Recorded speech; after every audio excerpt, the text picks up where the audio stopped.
কেমিস্ট্রির ক্লাসে প্রত্যেককে স্বাগত।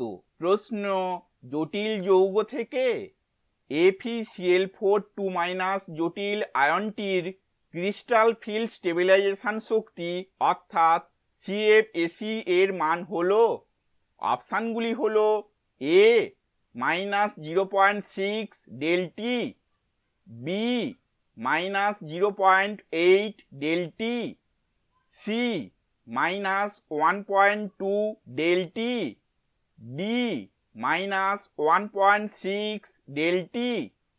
উত্তরটি হলো A -0.6 ΔT। এই উত্তরের ব্যাখ্যাটি আমরা পরের স্লাইডে দেখব। জটিল আয়নটি হলো FeCl4 2-। এই জটিল আয়নটির ধাতু অর্থাৎ লোহা এখানে +2 জারণ স্তরে আছে, সুতরাং এটি একটি D6 সিস্টেম। এই জটিল আয়নটি একটি উচ্চ ঘূর্ণনযুক্ত আয়ন।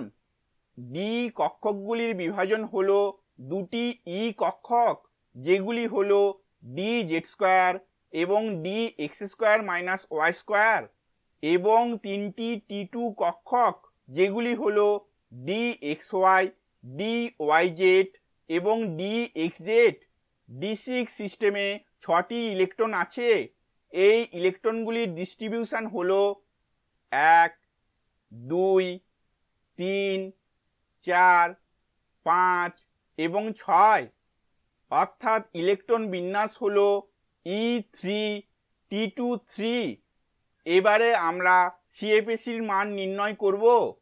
-3 × 0.6 ই কক্ষকে অবস্থিত তিনটি ইলেকট্রনের জন্য, +3 × 0.4 T2 কক্ষকে অবস্থিত তিনটি ইলেকট্রনের জন্য ইন্টু ΔT সমান -0.6 ΔT। ভিডিওটি দেখার জন্য ধন্যবাদ।